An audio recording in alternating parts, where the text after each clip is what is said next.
새날 새벽 기도 시간 하나님 말씀 받는 시간이 돌아왔습니다.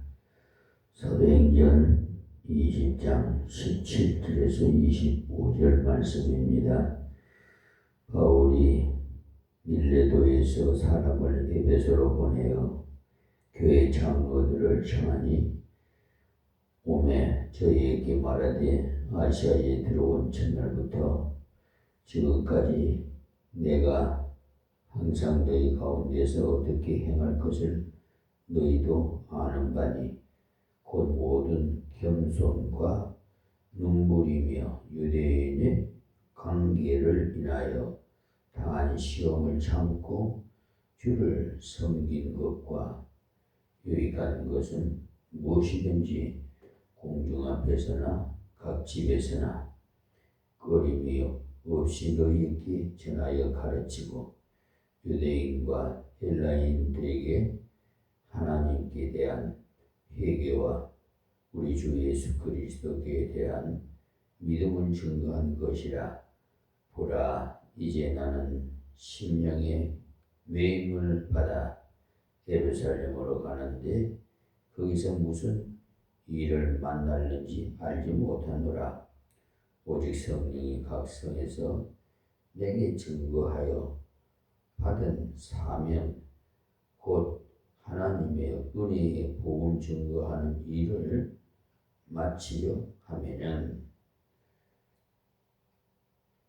나의 생명을 조금 더 귀한 것으로 여기지 아니하노라. 보라, 내가 너희 중에 왕래하며 하나님 나라를 선포하였으나 지금은 너희가 다 내 얼굴을 다시 보지 못할 줄 아노라. 아멘. 오늘은 이 말씀을 보면 내용이 바울의 그 증거를 한 내용을 말씀하신 것 같습니다.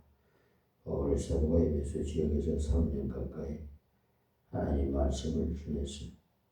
아시아에 있는 많은 사람들이 예수를 믿고 또 알게 되었다고 했어요. 바울은 전도만 한 것이 아니라 두란노 서울에서 일종의 성경학교와 비슷한 그런 말씀을 가르치고 파송하는 일을 함으로써 아시아에 있는 많은 사람들이 에베소 선교를 통해서 복음을 믿고 하나님께 영광 돌리는 일을 했다고 지난 시간에 말씀드렸습니다. 이제 바울 사도가 예루살렘으로 올라가는데 하나님께서 로마로 보내시게 되는 여정을 기록하고 있는 겁니다. 그것도 예수의 몸이 되어서 로마로 가는 겁니다. 가기 전에 에베소 교회의 지도자들을 불러서 교회를 어떻게 지도해야 될지를 가르쳐 주는 건데 밀레도에서 에베소까지의 그 거리는 15리 정도 가까운 거리입니다. 그러므로 오늘 내용을 읽어보면 바울 사도가 에베소 교회에 들어와서 어떻게 복음을 전했는가 하는 내용은 되어 있어요. 먼저는 증거와 태도에 대해서 나오고요. 어떤 자세로 증거했다는 것으로서요. 즉 겸손과 눈물로 증거를 했음을 말하고 있습니다. 그리고 증거의 내용이 나오고 있는데 그것은 하나님께 대한 회개와 예수 그리스도에 대한 믿음에 대해서 증거했다고 했습니다. 그리고는 현재의 심정을 말하고 있습니다. 복음 전도자로서 걸어온 삶에 대해서 후회하지 않는다는 겁니다. 앞으로도 그렇게 걸어갈 것이고 끝까지 그 걸음으로 걸어가겠다고 했습니다.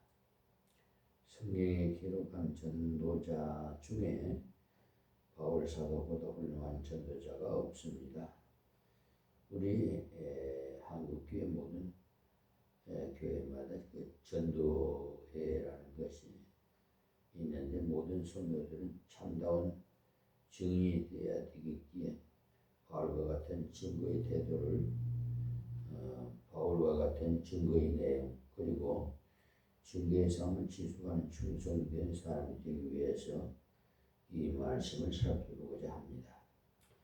17절에 바울이 밀레도에서 사람을 에베소 보내어 교회 장로들을 청하니 그러니까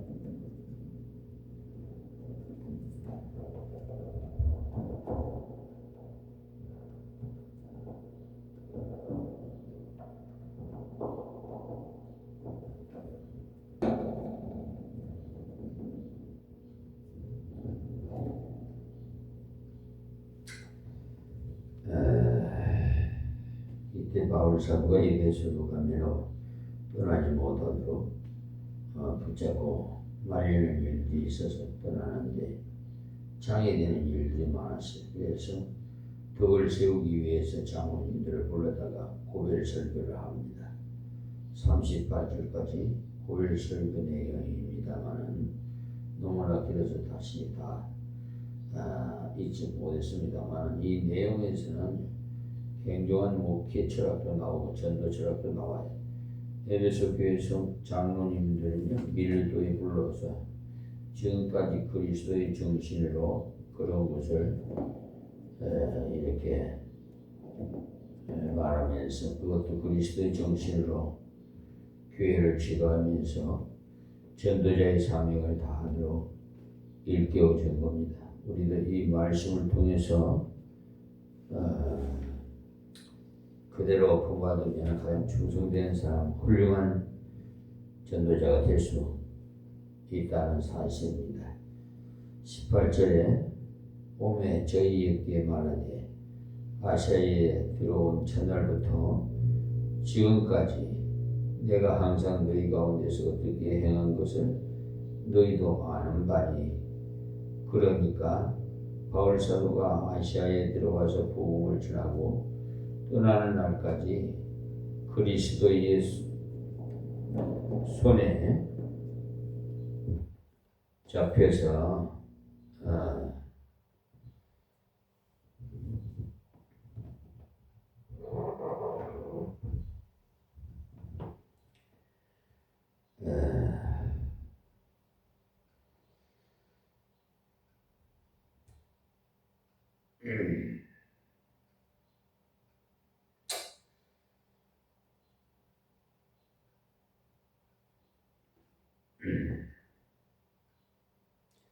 살아가는 생의 그 삶이 변함이 없다는 것을 알 수가 있죠. 우리 그리스도인에게 가장 중요한 것은 변함없는 충성입니다.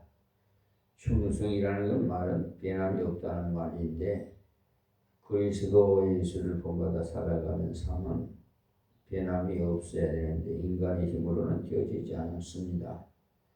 사람은 다 변하기 때문에요. 사울이나 사건을 대하는 태도에 따라서 인간은 변합니다. 그 사물이나 여러 가지 환경에 따라서. 그러나 우리 주님을 바라보고 주님께 붙어 있으면 변하지 않아요. 예수님께서 말씀하시기를 나는 포도나무야 너희는 가지라. 가지가 포도나무에 붙어만 있으면 열매를 맺고 붙어 있지 아니하면 열매를 맺지 못한다고 하셨거든요. 그러므로 예수님을 떠나서는 아무것도 할 수가 없다고 아시면 되겠어요. 우리가 주님을 의지하지 않고는 조금 더 어떠한 일이든지 유익한 일도 못해요. 바울 사도는요 아시아에 들어온 날부터 떠나는 날까지 한결같이 그런 자세로 일했습니다. 우리 한국교회 전도에 한결같은 사람이 되어서 많은 예수의 제자로 양성해서 세계를 선교사로 파송하는 그런 한국이 교회가 됐으면 좋겠습니다. 출석을 한결같이 하는 것이 가장 기초적인 건데 하나님의 교회에 하고자 하는 큰 사업이나 작은 다음이나 한결같이 돕는 자가 되시기 바랍니다. 성경을 보면은 여성들이 하나님이라는 것 중에 돕는 일을 열심히 했어요. 누가복음 1장부터 8장부터 1절에 보시면은 예수께서 각 성과 촌에 두루 다니시며 하나님의 나라를 반포하시며 또 그 복음을 전하실 때 12 제자가 함께 하였구라고 말씀하셨으니까 예수님께서 남자 제자 12를 이렇게 키우셨는데 말로 복음을 전하는 일에 남자들이 앞장서 일했습니다. 또한 악귀를 쫓아내신 병고침을 받은 어떤 여자들 곧 7 귀신이 나간 자 막달라인이라 하는 그 마리아와 또 헤롯의 청지기 구사의 아내 요한나와 또 수산나와 다른 여러 여자가 함께 하여 자기들의 소유로 저희를 섬기더라고 말씀하십니다. 그리고 그때부터 여성들이 복음을 위해서 뒷받침해 주는 일을 많이 감당했어요.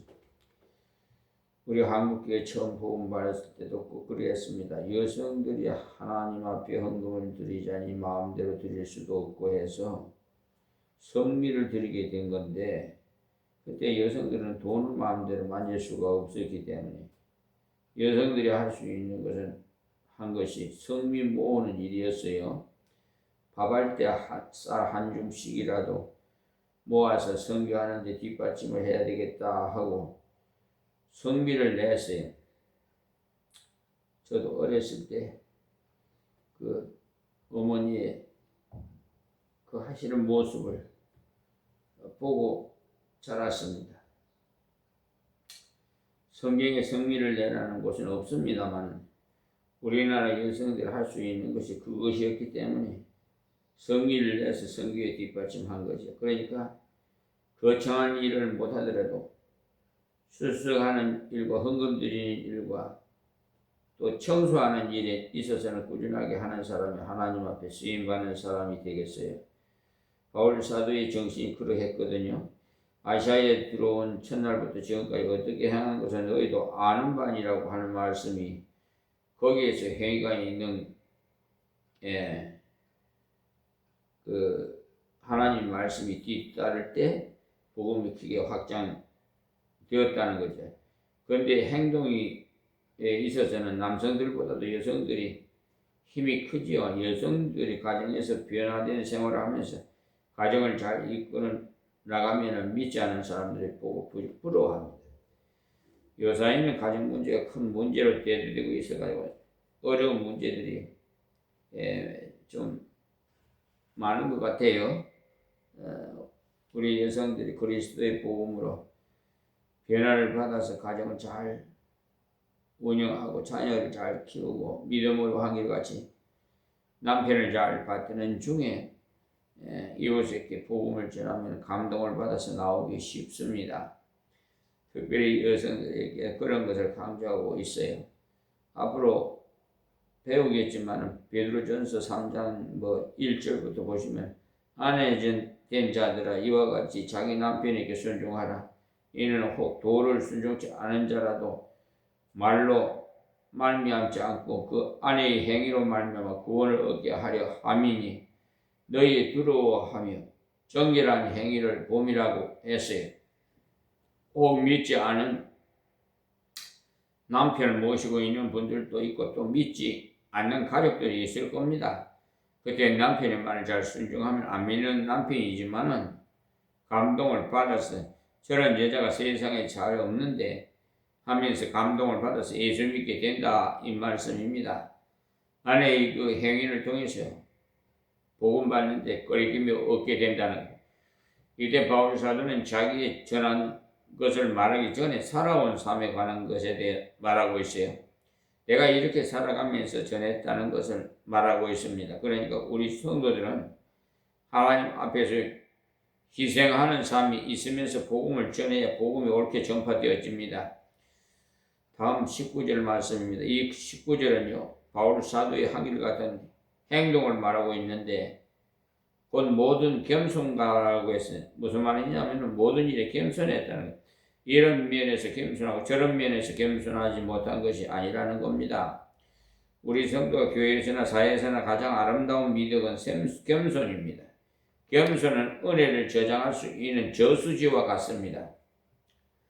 겸손의 골짜기가 깊을수록 은혜를 더 많이 받아요. 겸손의 골짜기가 얇을수록 은혜가 적고요. 그런데 바울사도는 모든 면에 겸손했다는 것. 불신자를 대할 때나 신자를 대할 때나 여자를 대할 때나 남자를 대할 때나 모든 면에 겸손했다는 거예요. 하나님께 대한 겸손은 순종입니다. 바울사도가 빌립보 2장에 말하기를 너희가 마음에 이 마음을 품으라 그리스도 예수의 마음이니 이라고 예수님께서는 십자가에 죽기까지 복종하셨어요. 그러니까 예수 그리스도께서 최고의 겸손을 우리에게 보여주었는데 그 겸손은 죽기까지 복종하는 겸손이었습니다. 그리고 교회에서 지도하는 분들이 가정에서 인도하는 분에게 순종하는 것도 역시 겸손이 내가 부족하기 때문에 순종하는 것이 아닙니다. 하나님의 명령이기 때문에 순종하는 것이지. 겸손은요, 오해해서 무엇이든지 못한다고 하는 것이 겸손으로 생각하는 분들이 간혹 있는데 어떤 사람은 무슨 일을 시키면 무엇이든지 못한다고 해요. 성가대 봉사를 좀 하시라고 해도 못합니다. 전도 좀 합시다라고 해도 못합니다. 못한다고 하는 것이 겸손인 줄 아는데 그것은 겸손이 아니에요.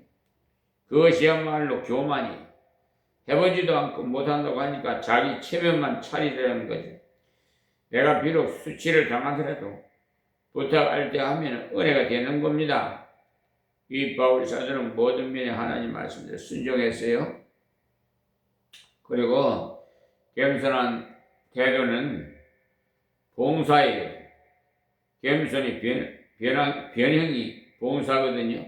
그 사람이 겸손한 것을 무엇을 보면 알 수 있느냐? 어디를 가든지 남을 대접하려고 하고 수고를 먼저 하려고 하고 어떤 분은요 새벽기도 시간에 오신 분들이 그 신발을 가지런하게 챙기는 것을 잊지 않고 하는 거 하면 어떤 분은 방석이 이렇게 삐뚤어져도 그냥 놔두고 의자가 삐뚤어져도 보는 둥 마는 둥 그냥 두는데 그것은 겸손이 아니에요. 여러분이 교회 안에서 거창한 것을 하고자 하지 마시고 할 수 있는 것부터 하세요. 그것이 겸손입니다. 저 사람이 보든지 안 보든지 먼저 집사님하고 인사를 하십시오. 장로님 보시지 않더라도 불러서 인사하고 이런 것이 기초적인 겸손이에요. 겸손은 밑으로 내려서는 것이기 때문에 어디를 가든 내가 할 일을 찾아서 먼저 봉사하는 것이 겸손이에요. 여러분들이 가정에서든지 집안이 모였을 때든지 실천해 보세요. 집안에 모임이 있을 때 몸을 아끼지 않고 부지런히 봉사하고자 하는 어려운 일을 돕고자 애를 쓰면 누구나 쉽게 가까이 합니다. 겸손한 사람과는 누구라도 가까워져요. 그러나 교만한 사람은 멀어집니다. 여러분도 경험했을 거예요. 그러니까 전도하는 데도 쉬워요. 사람끼리 부딪혀야 전도가 되기 때문에 모든 겸손이라고 했으니까 가정에서나 교회에서나 직장에서나 몸에 배어 있어야 무엇을 보든지 일하고자 나서는 게 됩니다.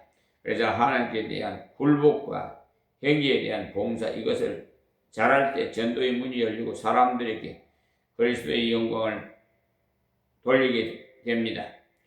굳은 일을 마다하지 않고 저렇게 먼저 하는 것을 보니까 예수 믿는 사람이야말로 세상 사람과는 다르구나. 이렇게 되면 그 사람이 전도하게 되면 말을 잘 들어요.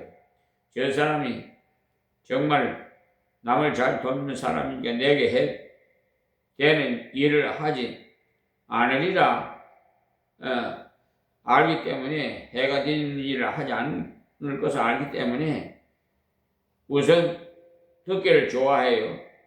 그러니까 우리도 모르는 면에서 겸손해야 돼요. 교회에서 설교할 때만 겸손하고 말씀 들을 때만 겸손하고 그런 것 아니에요. 우리가 생활 속에서 겸손히 그것이 하나님 앞에 순종하는 거예요. 그리고 질서를 지키시고 그리고 봉사하는 자가 되시고 어디를 가든지 일하고자 하십시오. 바울 사도는 모든 면에 겸손했기 때문에 천막 깁는 것도 개의치 않았고 지금으로 말하면 목사가 밖에 나가서 천막을 깃고 교회 와서 설교를 하면 권위가 쓰겠나 하는 생각을 할 수 있겠죠. 설교자가 그렇게 하면 권위가 설까 싶겠지만 바울 사도는 개의치 않았어요. 천막을 끼울 때 두르던 앞치마를 얹을 때 병도 나았어요. 하나님 앞에 겸손한 자세로 봉사하고 아버지 뜻대로 봉사하는 자를 통해서 그런 보잘것없는 앞치마도 쓰더라는 거예요. 눈물이며라는 이 말씀은요, 이것을 바로 간절함을 말하는 겁니다. 겸손히 봉사하고 겸손히 증거하고 겸손히 일할 때 모든 사람이 밀어주고 인정해 주었는가? 그렇지 않을 때가 많다 이게. 겸손히 증거하고 행했지만은 곡해해가지고 간사하게 애먹인 사람들이 많습니다. 그때마다 하나님 앞에 매달려 기도하고 눈물로 권면하고 간절하게 증거하고 그야말로 진지했다는 거죠. 눈물은 연극으로 할 수 없어요. 진정 하나님을 사랑해서 이웃을 사랑해 눈물이 흐르면 눈물을 전하는 것 사실. 그래서 마음과 마음이 통했던 겁니다. 우리 생활 속에 겸손이 있어야 되고 진지함이 있어야 되는데 그리스도인들은 함부로 농담하고 시시껄껄한 말을 하지 않아야 됩니다. 그렇게 하면 사람 좋다는 말을 들을지는 모르겠습니다만 재미있는 사람이라는 말은 들을지 몰라도 그 사람이 진실한 말을 해도 흐지부지하게 받아들이지 진실하게 받아들이지 않거든요. 그러나 늘 진지하게 살고 진지한 말을 하는 사람이 조용히 한번 만나자고 부탁하면 보통 때도 함부로 말하는 사람이 아닌데 만나자고 하는 것을 보면 중대한 무엇이 있는가 보다 해서 마음이 벌써 열리게 돼. 유대인의 관계를 인하여 당한 시험을 참고 주를 섬긴 것과 이 말씀의 대목은요, 이렇게 바르게 감당했는데도 인정하지 않고 악한 유대인들이 율법주의에 빠진 유대인들을 바울을 죽이고자 해서 집요하게 괴롭혔다는 것. 그런 것을 다 참고 주를 섬겼다고 하니 이것이야말로 참 사도 아니겠어요? 그러니까 고린도후서 12장 12절에 한번 찾아보시면요, 참 사도에 관한 내용이 나오는데 사도에 표된 것은 내가 너희 가운데서 모든 참음과 표적과 기사와 능력을 행한 것이라고 해서 주님께서 불러주셨기 때문에 주님께서 시키겠지. 그 때문에 일이 안 돼도 꼭 참는 거예요. 만약에 하나님 그러니까 사람이 시킨 것이라면 에라 안 되겠다고 가버리겠죠. 그러나 시키신 분이 너무나도 위대하신 분이시기 때문에 어려움이 있어도 참아야 되겠죠. 만약에 대통령이 부탁을 받고 가서 말했는데 잘 듣지 않는다면 성질대로 그렇게 그만둘 수는 없어요. 보낸 분이 존경하기 때문에 어떻게 하든지 설득을 시켜서 말을 듣도록 노력을 해야 할 것입니다. 바울 사도는요, 하나님의 그 부르심을 받았기 때문에 모든 일에 참고 표적을 행해서 기사를 행하고 능력을 행한 것이라고 했어요. 그러니까 우리도 하나님께서 불러주셨다는 것을 맹심해야 됩니다. 하나님께서 나를 이 가정에 보내셨다. 하나님께서 나를 이 직장에 보내셨다. 하나님께서 나를 이 교회에 보내주셨다는 걸 알고 이해하지 못하는 사람이 강교하게 애를 먹이더라도 그것 때문에 포기하지 마세요. 주님께서 나를 사신으로 보내주셨으니 아무리 어려운 일이 있더라도 주님의 뜻을 이루고자 말리라 이렇게 끝까지 순종하는 거예요. 이럴 때 고집이 필요해요. 여러분이 잘 아는 요셉이 애국으로 팔려가서 숱한 고생을 하면서도 꿋꿋하게 걸어갈 수 있었던 것은 하나님께서 왜 나를 보디발의 집에 보내셨는가? 하나님께서 왜 나를 감옥에 들어가게 하셨는가? 사명의식을 깨달았기 때문에 보디발의 집에서도 감옥에서도 의젓하게 일할 수가 있었어요. 그래서 노예답지도 않았고 죄수답지도 않고 하나님의 종다웠어요. 그랬기에 하나님께서 들어쓰시기에 조금도 부족함이 없었습니다. 여러분들도 하나님의 교회에 겸손하게 진지하게 그 전도하고 봉사하는데도 사람들이 알아주지 않을 때가 있을 겁니다. 어떤 사람은 오히려 곡해하고 모함할 수도 있어요. 어지간히도 봉사하는 척 한다는 등 비판하는 사람들이 있을 거예요. 그럴 때 물러선다면 주님의 사역자가 아니에요. 바울은 그런 경우에 참고 주님을 섬겼어요. 주님 때문에 꾹 참고 일했습니다. 그랬더니 아시아에 많은 사람이 예수 믿도록 하는 기폭제가 되었어요. 자, 20절입니다. 유익한 것은 무엇이든지 공중 앞에서나 각 집에서나 거리낌 없이 너희에게 전하여 가르치고, 이 말씀은 좋아하는 것을 가르치는 것이 아니라 유익한 것을 가르쳤다는, 그러니 사람들이 좋아하는 말을 하기 좋아하고 환영하는 말을 하기 좋아합니다만 하나님께서는 우리에게 유익한 것을 말하라고 하셔요. 그러니까 바울 사도는 그에게 회개가 유익하다 싶으면 회개를 말하고, 믿음에 관한 것이면 믿음을, 사랑에 관한 것이면 사랑을, 유익한 것을 무엇이든지 어디서나 거리낌 없이 전했다는, 그러니까 사람이 많이 모였다고 열심으로 전하고 사람이 적다고 해서 적당하게 한 것이 아니었습니다. 사실 사역자가 시험 들기 가장 쉬운 것이 바로 그런 점입니다. 흔히 주일날 예배 설교는 준비를 많이 하고 새벽기도 설교는 적당한 모양인데, 그렇게 하는 것은 옳은 자세가 못 돼요. 시간을 길게 하고 짧게 하는 것은 차이가 있겠죠. 낮 예배 시간은 좀 길게, 새벽 기도 때는 기도하는 시간이 있어야 하기 때문에 좀 짤막하게 설교해야 되겠지만, 그 농도가 달라서는 안 되겠습니다. 그 마음이 자세가 달라서는 안 된다 이 말이. 바울 사도는 많은 사람이 모인 가운데서 설교할 때, 각 집에 들어가서 전도할 때는 거리끼지 않도록 전하고 가르쳤다고 했어요. 거리낌 없이 전했다는 것이란 것은 내 심령이 준비되었을 때 거리낌 없이 전할 수가 있는 겁니다. 자기 심령과 삶이 준비되지 못할 때는 대단히 좋은 말씀이라도 마음에 끌어서 말씀을 제대로 나가지 못해요. 올바른 전달을 못한다 이 말입니다. 바울 사도는 하나님 앞에서 공중이나 개인이나 한 영혼을 귀히 여겼다는 것입니다. 많은 사람이 모인 가운데서 한 사람을 놓고 전도할 때나 똑같은 자세로 진지하게 전했다는 것. 왜냐하면 많은 사람 앞에서 전도해도 한 사람도 안 믿을 수도 있고, 한 사람한테 전해도 믿을 수 있고, 누가 믿을지 우리는 몰라요. 그러니 목사님이 말씀 전하는 분이시니까 큰 일을 하실 것이다라고 생각하시는데 그렇지 않습니다.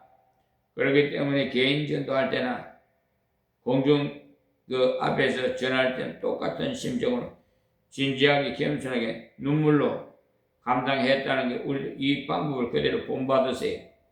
이제까지는 증거의 태도에 대해서 나왔고, 자 21절부터는 증거의 내용에 관해서 말씀이 나옵니다. 21절에 유대인과 헬라인들이 하나님에 대한 회개와 우리 주 예수 그리스도에 대한 믿음을 증거한 것이라 그랬어요. 그러니까 복음의 핵심, 그것을 전했다는 것. 안 믿는 사람에게 전도할 때는 이 도리를 말해 줘야만 됩니다. 구원받은 회개는요, 단회적이라 한 번만에 됩니다만 성화의 회개는 계속 되어져야 되거든요. 그런 때문에 말씀을 듣는 중에 내가 잘못했구나 깨달아지거들랑 회개해야 돼요. 그래야 그릇이 깨끗해져서 하나님 은혜를 더욱 받을 수가 있고 더욱 성화되어져 갑니다. 그러니까 하나님께 대한 회개를 해야 하는데 그러기 위해서는 꼭 두 가지를 가르쳐 주십시오. 하나는 그들이 죄를 가르쳐 줘야 되고요. 죄를 가르쳐 주지 않고는 회개할 수 없거든요. 그 때문에 그냥 회개하라고 고함 지르면 잘 받아들이지 않습니다. 나도 전에 그래 했다는 것을 말해 주어야 돼요. 자신이 내려가야 돼. 전도자나 말씀 가르치는 사람, 자기가 죄인인 줄 모르고 다른 사람이 그렇다고 가르치면 안 돼요. 그러니까 눈높이로 해야 됩니다. 혹 설교 중에도 어떤 말이 나오거든요. 저를 두고 한 말인 줄 아십시오. 가정에 대한 말이 나오거든요. 대강 우리 가정에 가는 것인 줄 아십시오. 그런 것이 들어있어요. 어떤 목사님 늘 우리 한국 사람이 어떻고 우리 한국 사람이 저렇고 하니까 목사님 왜 한국 사람만 그렇다고 하십니까? 하니까 목사님이 대답하시기 나는 한국에만 있었으니까 한국 사람만 알 수 있지 다른 나라 사람이 어떤지 어떻게 알아서 말하겠는가라고 했다는데 그 말도 맞는 말 아니겠어요? 회개에 대해 가르칠 때 아무개야말로 회개할 사람이야 라고 할 것이 아니라 내가 회개해야 할 사람임을 알아야 돼요. 성경에 죄 지은 사람에 대한 말씀이 나오면 하나님 몰랐을래 나도 그런 죄인이었다는 것을 그래서 얼마나 비참했던가를 말하는 것을 부끄러워하지 말아야 돼요. 전도할 때 간증하면서 하라고 가르치는데 간증은 내가 낮아지는 겁니다. 어떤 사람은 예수 안 믿을 때 나쁜 짓 한 것을 자랑 삼아서 신나게 말하는데 그런 것은 간증이 아니에요. 옛날에 한 것을 자랑 삼아서 시간을 다 때우는데 그것은 옳은 간증이 아닙니다. 올바른 간증은 내가 예수 믿기 전에 이렇게 약했는데 주 예수를 만나서 이렇게 달라졌다. 주님을 소개하는 시간을 가져야 돼.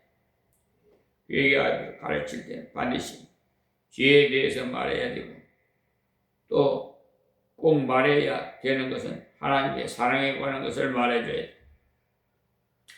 하나님의 사랑을 가르쳐주지 않으면 죄가 어떤 것이란 말을 듣고는 도망가 버려. 회개나 하나님께 돌아서는 것이기 때문에 하나님의 사랑을 알아야 되겠죠. 성경에 오라는 말씀이 많이 나오는데 그것이 바로 회개라는 말씀이 너희들이 어긋난 길로 가고 있으니까 돌아오라는 거예요. 너희의 죄가 주홍같이 붉을지라도 돌아오라. 진홍 같을지라도 돌아오라. 하신 말씀 바로 하나님의 극진한 사랑을 말씀하고 있는 거예요. 그래서 필요할 경우에 십자가 한 강도에 가는 것을 들려줘야 되고 평생 강도짓만 하는 사람도 주님께로 돌아왔을 때 주님과 함께 낙원에 가게 되었다는 것을 말해 주어야 돼. 회개에 대한 말할 때 인간의 부패를 바르게 가르쳐 주어야 돼. 그리하면은 하나님께서 그렇게도 나를 사랑하시고 계셨는데 지금까지 헛되이 살아왔구나. 하나님 앞에 회개할 마음이 생기고 눈물 흘려 죄를 자백하는 일이 생기게 됩니다. 당신 말을 듣고 보니까 바로 내가 큰 죄인이나 참 회개가 나오는 거예요. 전도하기 위해서 죄 목록이 기록되어 있는 로마서 1장 28절에서 32절까지 잘 알고 있어야 돼요. 죄인이 아니라고 하는 사람에게 읽어주면서 가르쳐 줘야 됩니다. 로마서 1장 28절에서 32절 이거 꼭 전도할 때 읽어주세요. 구슬린다고 해서 예수 믿는 것이 아니에요. 죄를 가르쳐주고 하나님 말씀 사랑을 가르쳐주고 하나님께로 돌아오도록 권해야 돼. 하나님께 대한 회개와 우리 주 예수 그리스도에 대한 믿음을 증거한 것이라. 그러니까 하나님께 돌아가는 방법이 바로 예수 그리스도 십자가를 믿음으로 돌아가야 돼. 예수 그리스도를 믿음으로 하나님께 돌아갈 때 하나님께서 맞이해 주시는 겁니다. 우리 주님의 십자가의 속죄한 믿음과 부활의 그 영생을 이 복음을 전해야 하는 거예요. 바울 사도는 단순한 이 복음을 전했습니다. 22절에 보라 이제 나를 심령의 매임을 받아 예루살렘을 가는데 저기서 무슨 일을 만날는지 알지 못하노라. 잠깐 중단했다 말씀드리겠습니다.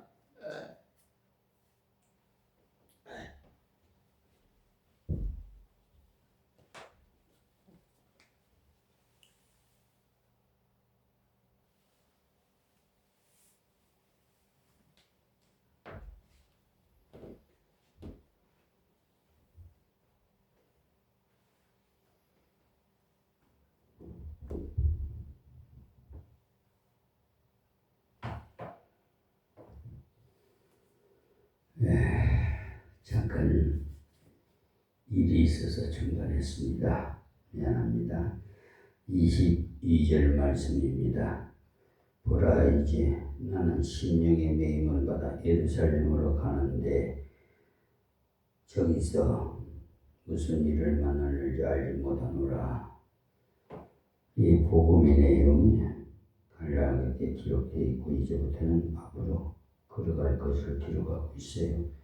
가는데 심령의 매임을 받고 예루살렘으로 간다고 한 말씀은 성령의 권고하심을 받아서 하나님께서 이끄시는 대로 순종해 간다는 것입니다. 자기가 하고 싶어서가 아니라 하나님께서 성령의 매임을 주셨던 거죠. 예루살렘으로 빨리 가거라 이런 급한 마음을 주시더라는 겁니다. 여러분도 혹 누구에게 전도해야지 하는 마음이 들 때가 있을 겁니다. 그것이 바로 하나님께서 마음에 매임을 주신 겁니다. 누구를 구제해야 누구를 구제해야지 라면 라면 한 박스라도 전해야지 하는 마음이 자꾸 생기는 것은 바로 하나님께서 매임을 주신 거예요. 누가 앓고 있다고 하니까 찾아가서 기도를 해줘야겠다. 이런 마음이 바로 하나님께서 마음의 매임을 주신 것이 거기에 우리가 굴복해 나갈 때 하나님께서 은혜로운 심령의 문을 여시고 복을 주십니다. 바울 사도가 예루살렘으로 가면 심상치 않은 일이 있다는 것을 아는데 하나님께서는 자꾸 예루살렘으로 가도록 마음의 매임을 주시더라는 겁니다. 그래서 심지어 다른 사람이 성령의 감동을 받고 바울에게 예루살렘으로 가지 말라고 권고했습니다마는 하나님께서 마음의 매임을 주셔서 이끄시는 것을 순종하지 않을 수가 없었던 거죠. 그래서 23절에 오직 성령이 각 성에서 내게 증거하여 결박과 환난이 나를 기다린다 하시나 그랬어요. 각 성에 갔더니 예언의 은사 받은 사람이 바울이 띠를 달라고 하고는 몸에 매고는 이 임자가 이렇게 된다고 예언을 했어요. 그대로 갔어요. 그런 예언을 주신 것은 가지 말라고 주시는 것이 아닙니다. 가기 싫은 사람은 아이고 하나님께서 가지 말라는 뜻인가 보다 하고 가지 않겠지만 바울 사도는 결박과 환난이 기다린다고 한 것을 나를 준비시키고자 들려주신 것임을 알고 기도로 준비하고 믿음으로 준비했던 거죠. 어떤 환난은 갑자기 오는 것이 있지만 어떤 환난은 보이지 않는 것이 있어요. 물질적인 것이나 자녀에 관한 것은요 천천히 보이는 경우가 있습니다. 그럴 경우에 그만큼 준비하고 대처해 나가라고 미리 깨닫게 하시는 겁니다. 근데 우리가 미처 생각지 못해가지고 깨닫지 못해서 그런 어려움을 당할 수도 있어요. 대비 없이. 이때 바울 사도에게 결박이 있다고 또 환난이 있다고 이렇게 가르쳐 줬어요. 자 24절에요. 나의 달려갈 길과 주 예수께 사명 곧 하나님의 은혜의 복음 증거하는 일을 마치려 하면은 나의 생명을 조금 더 귀한 것으로 여기지 아니하노라 그랬어요. 24절 말씀입니다. 그러니까 결박의 환란이 기다리고 있지만은 하나님의 은혜의 복음을 막지 못한다는 것을 알았기 때문에 결박과 환란이 있는 곳을 뚫고 나가는 겁니다. 주님께서 함께 하시는 결박이 있어도 환란이 있어도 복음이 증거되지 않습니다. 바울이 그 마음을 가지고 갔더니 빌립보 1장의 말씀대로 나의 매임이 복음의 진보가 될 줄 너희가 알기를 원하노라고 할 수가 있었어요. 그래 인간적인 생각으로는 감옥에 들어갔는데 무슨 복음의 진보란 말인가 할 수 있겠지만 그렇지 않습니다. 바울 사도는 감옥 안에서 전도하고 밖에서는 성도들이 더 열심히 복음을 전하고 그러니까 전체적으로 볼 때는 복음이 더 빨리 전파되어졌으므로 바울 사도의 그 매임이 복음의 진보가 되어졌으니까 걱정하지 말으라는 거예요. 우리 성도들이 하나님께 받은 사명은 예수님을 전하는 겁니다. 이것은 목사만의 사명만이 아닙니다. 모든 성도의 사명이에요. 특히 전도회라고 만들어 놓은 것은 전도하기 위해서 만든 회입니다. 성도가 교사든 또 장사든 하는 것을 다 사명을 감당하고자 하는 것을 알아야 돼. 사명을 감당하기 위해서는 각 처에 가야 하기 때문에 사람을 많이 만나는 직업을 가진 사람은 특별히 더욱더 하나님 앞에 감사드려야 합니다. 내가 무슨 팔자가 세워서 사람 많이 만나야 하는 직장에서 일하게 되었는고 팔자 타령하고 있을 것이 아닙니다. 교사 같은 직분이야말로 참으로 전도하기 좋은 직분 아닙니까? 1년마다 새로운 학생들을 만나니 얼마나 좋습니까? 그렇게 마음을 먹고 선교에 결심을 하면은 굉장한 열매를 거둘 겁니다. 바울같이 무리같이 투자할 생각을 하십시오. 그런 마음으로 대한다면 1년 동안 내게 맡겨진 학생을 복음으로 녹일 수가 있어요. 교사가 계속 선물도 주고 친절하게 대하면서 복음을 들려주어 보세요. 틀림없이 많은 학생들이 예수께로 돌아올 겁니다. 말만 할 것이 아니라 물질을 좀 투자하세요. 우리 교회가 그런 일을 하면 됩니다. 그런 곳에 일하는 분들을 지원해 주면 돼요. 전도주도 주고 책도 주고 무기가 있어야 되기 때문에 사실 국내 전도가 얼마나 중요한지 모릅니다. 그러니까 제가 학교 다닐 때 이렇게 느낀 점이 우리 보수교회가 대학을 너무 무시하고 있지 않나 싶어요. 우리 교회도 선교사 구하기가 힘들어 쩔쩔매고 있는데 선교사 만들기 가장 쉬운 곳이 대학에다가 투자하면 상당한 열매를 맺을 수 있어요. 그런데 교회가 대학에 눈 돌리지 않고 있어요. 대학에 있는 선교기관들은 대개 교단의 배경을 얹고 초교파적으로 나가다 보니까 무교회주의 비슷하게 나가고 있어요. 제가 고신대학의 어느 서클에서 말씀 전한 일이 있어서 갔다가 충격을 받은 것이 있어요. 저들이 교회에서 하는 에스프레소가 있는데 그것을 온 대학 안에다가 심어놨어요. 그래서 우리가 대학을 너무 무관심하게 하고 있는 대학을 다시 생각해 봐야 되겠습니다. 우리 교회 가까이에 교회 대학교는 이단 전국에 있어요. 지금 안양 부속 안양대학교라고 광화예요. 근데 무슨 갑자기 생각이 안 나네. 이단인데 여기서 지금 하고 있는데 참 안타까워요.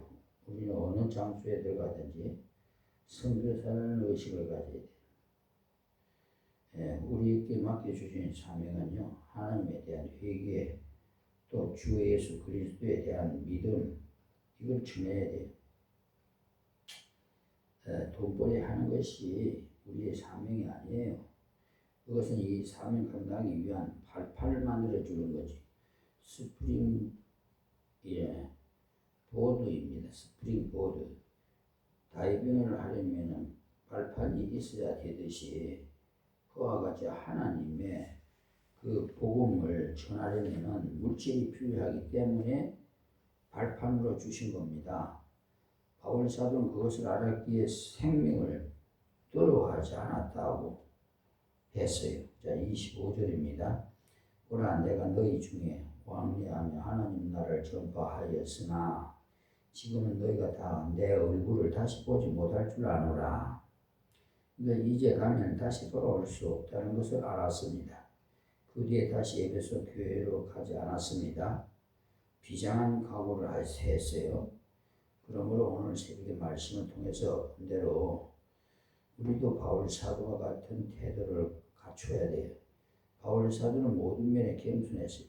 어디에서 복음을 전하든지 어디에 가서든지 섬기는 자의 그 자세가 되어야 복음을 전할 수가 있어요. 그리고 눈물을 가진 사람이 되어야 돼요. 기도의 눈물을 가져야 됩니다. 말씀을 전할 때 진리함이 있어야 돼요. 또 공중 앞에서나 개인적으로나 한결같이 봉사하는 자가 돼야 되고요. 그리고 우리가 전해야 할 메시지는 하나님에 대한 사랑과 그리스도 예수에 관한 믿음이에요. 그래서 인간의 더러움을 말해줌과 동시에 하나님의 사랑도 함께 말해주어야 돼요. 그리스도의 보혈로 완전한 속죄와 그리스도의 부활로 영생 얻는 것을 가르쳐 주어야 됩니다. 사람은 누구라도 죽음에 대한 공포를 가지고 있거든요. 죽음 문제에 대해서 생각하고 있지 않다는 사람도 다 생각하고 있어요. 생각하지 않는다고 하는 사람은 두려워서 안 한다고 합니다. 될 수 있으면 잊어버리려고 해요. 그들에게 영생의 도리를 가르쳐 줘야 돼요. 다른 것은 아무리 많이 해도 이 일을 하지 않으면 하나님 앞에 죄송하게 산 것이 됩니다. 그리고 전도자의 사명을 감당하는 중에 환난과 역경이 있을지도 우리는 후퇴해서는 안 돼요. 우리에게 주신 사명의 귀중함을 아시고 물러서지 마시고 지속해서 나가면 바울 사도와 같이 하나님께 끝까지 쓰시는 종이 될 겁니다. 오늘 여기서 말씀했습니다. 하나님 참 고맙고 감사합니다. 오늘도 이 사도행전 말씀을 통해서 증거했습니다. 듣는 자마다 다 깨달음 주시옵시고 은혜 되게 하옵소서. 저희들이 듣고 실천해서 예수님의 제자를 양성하는데 십시일반 서로 합력해서 선을 이룰 수 있도록 우리 다 같이 한 몸이 되고 한 뜻과 생각이 동일하게 하나가 되게 하옵소서.